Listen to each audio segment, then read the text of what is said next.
Flexen here for Seconds Out. Delighted to be joined once again by the WBC International Lightweight Champion, Maxi Hughes. How you doing? Right, I keep forgetting about that belt now. It's just become part of furniture in Rome.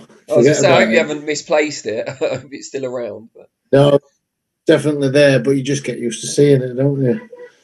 you've had an incredible year with the pandemic and everything else. It seems like a triumph just the fact you were able to get out 3 times, but you've had the two biggest wins, arguably, of your career, both in 2020. You must feel on top of the world.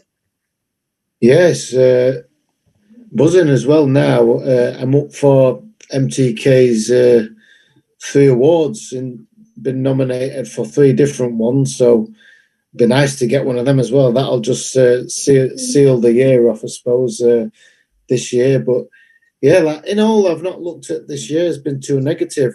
I've managed to box 3 times.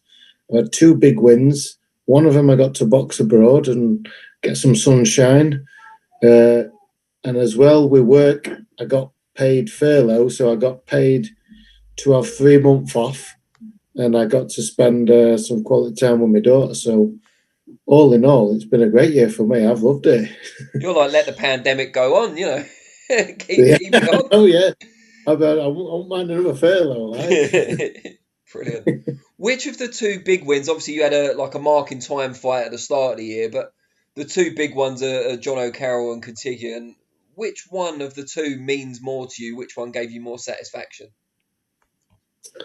I think probably the Carroll fight, because I was the underdog in both, but I personally don't think I should have been underdog against Kotochigov. I could see why I'd have been underdog against Carroll. I think 10 and 12s to 1, I was the underdog from bookies. And one at lads, I don't know where he found it or what odds it, but he got 25 to 1. And it's ridiculous. In a 2-horse race, having odds like that. But yeah, so I think that one, and obviously that one set up everything. It set up being getting signed by MTK. It set up me going to fight Kotochigov. So I would say beating Carroll meant the most, and it was obviously a bigger upset. Whereas I didn't think I knew I was going to beat Kotochigov. I just didn't think he had the amount of experience needed, and I just thought I was better in all departments. So I don't think I should have been the underdog in that fight, but I was. But it just makes it just makes the win even better, just being underdog. And you're almost certainly going to go into your next few fights probably not as the underdog anymore. People are more aware of how good you are. You're backed by MTK now, so they're going to bring opponents in to kind of boost your ranking rather than you being used as a stepping stone. How do you feel about that change in emphasis?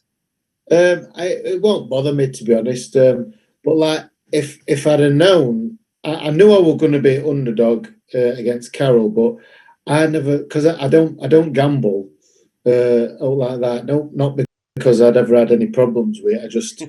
I'm just too tight. I remember going horses once, putting 20 quid on an horse, losing 20 quid, and I thought, well, this feels shit. I'm certainly not losing money again, not risking losing money. So I just don't bet, and because I don't think I think about it, it just don't bother me to even look. Because if I'd have looked and seen, especially if I'd have seen 25 to 1 against myself against Carroll, I'd 100% put a lot of money on. Well, not me. I wouldn't have bet. Don't want to bet the rules, but I'd have told my wife to certainly put some money on that. But yeah, just going into another fight as favourite, I suppose, because I don't look at things like that. I'm in a different headspace to think about things like that. I just get my head on game and go about my business as normal. It will be different, I suppose, going to ring second. It's been a while since I've gone to ring second and had an opponent waiting for you at ring, but it won't make a blind bit of difference to me. I'll still have the same tunnel vision, get it ring, get job done, and just remain humble. And you've got the British titles being disputed by your old pal Liam Walsh and Paulie Highland in February. Is Yeah. that something you're interested in terms of fighting the winner, or do you feel you're a little bit beyond the British title now, kind of European level? Yeah, I'd like to look at that because I know now, obviously, Walsh and Highland have got the British title, so they're set up for that. You've got Sean McComb set up to fight for Commonwealth. Kochegov's back in another fight. Against Gary Cully, yeah. Yeah, so obviously I've got all the other titles are sort of set up ready for fight. So the only other title is the EBU, which I'd love to fight for, but I know my manager Steffi would tell me the funny on how the rankings work and how to get into a fight for that. You've either got to be a voluntary or mandatory. Something to do with that. It sounds complicated, and but I would if MTK could pull some strings and get me to fight for that, then I'd love that. Yeah, I'd absolutely love that. But just big fights, good quality fights, what I can get up for, what motivate me, and they're suppose what I'm looking for, not anyone in particular. Although I would go and fight Devin Haney, like. Yeah, I'm sure you would, yeah. Unfortunately, I thought with beating Victor, I'd have gone in. He was number 14 with WBC before I boxed him. I beat him, and I thought I'd have at least took his space, but I think I landed at number 16 or 17 with WBC, which is annoying because I'm not even in 15s. But so I don't know. Maybe if I defended my title, maybe if I defended that, then hopefully that should then put me into top 15 with WBC. But I was just letting tonight get out of the way, and I know some people will be celebrating it and that, but I get this out of the way, and I'll be getting onto MTK to get something arranged and get something penciled in, so I can start working towards something and get the ball rolling again. I feel like Dubai was ages and ages ago. I feel like I built some great momentum, and I just feel like now I just think, oh, well, I need something else now. I need a date. I need an opponent. I want to get working towards something. So I'll be getting onto them to see what they can do for me. You mentioned Devin Haney there, who's got the full WBC title. The interim belt is going to be decided on Saturday night in Texas between Luke Campbell and Ryan Garcia. Big fight to kick off 2021. What do you make of it? It's obviously in your division. Interesting fight. Yeah, it's a good fight. Obviously, we've seen lots of Ryan Garcia. He's got good hand speed, powerful. He's got a big back in social media. He's with Oscar De La Hoya, but he hasn't, like, same as with all them Red Hot prospects. We've not seen him against someone who we know they're capable of. Like, we know what Luke Campbell's capable of. He's got the age. He's got the. I don't think they've had.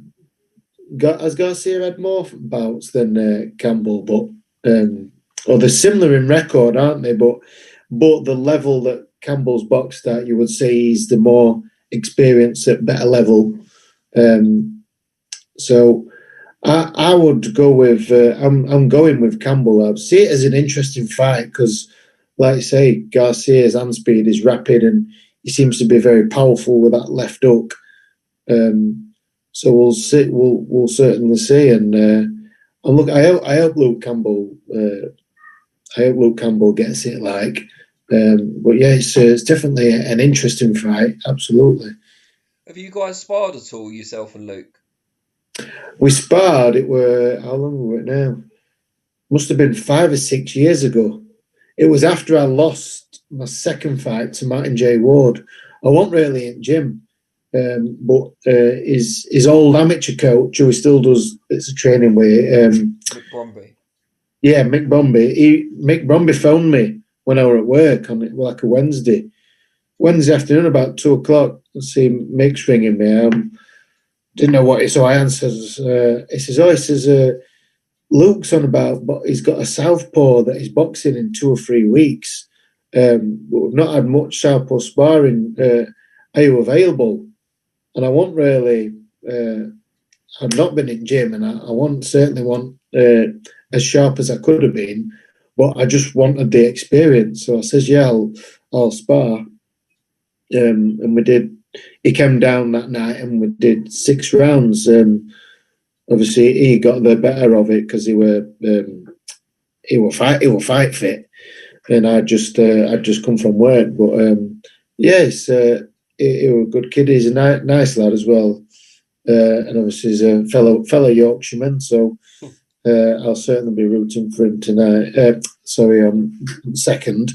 But yeah, it's, that were about, yeah, I think it was 2015 that spar, but not done anything with him since, like, so. And going to fight on like away turf or hostile territory, does it get easier the more experienced you get? And also, if there's no fans there, does that, or less fans there, does that level it up a bit? It's. I think it all depends on the fighter and the mindset. I think, like going back to when I boxed Carroll, I think that environment suited me down to ground. Whereas I feel like Carroll is obviously is like a crowd, but I think he thrives off of that crowd, that noise, and that atmosphere. Whereas for me and probably other fighters, it just don't bother you at all. I've boxed in some. I boxed away a few times and boxing abroad. But yeah, it's never bothered me, and I don't think it'll bother Luke Campbell because he boxed all over the world as an amateur. But yeah, and I think with his age and experience, I don't think that will certainly bother him.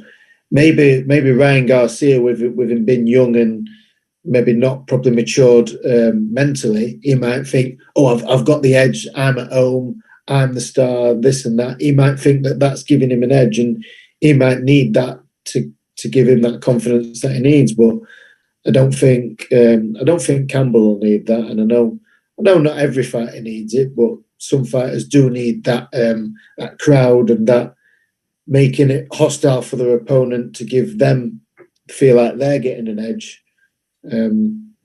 But not for me personally, and I don't think that will affect Luke Campbell. Good stuff. Appreciate the analysis, obviously, and hopefully we'll see you back in action as early as possible in the new year. Yeah, hopefully. We're hopefully looking at March, I think, but that'll be good. Get out in March. Yeah, so yeah. Push into that top 15. Yeah. Great stuff. All right, mate. Well, I really appreciate it. All right, Have a good thanks one. for your time. I'll speak to you Happy New Year. I'll speak to you next year. Yeah.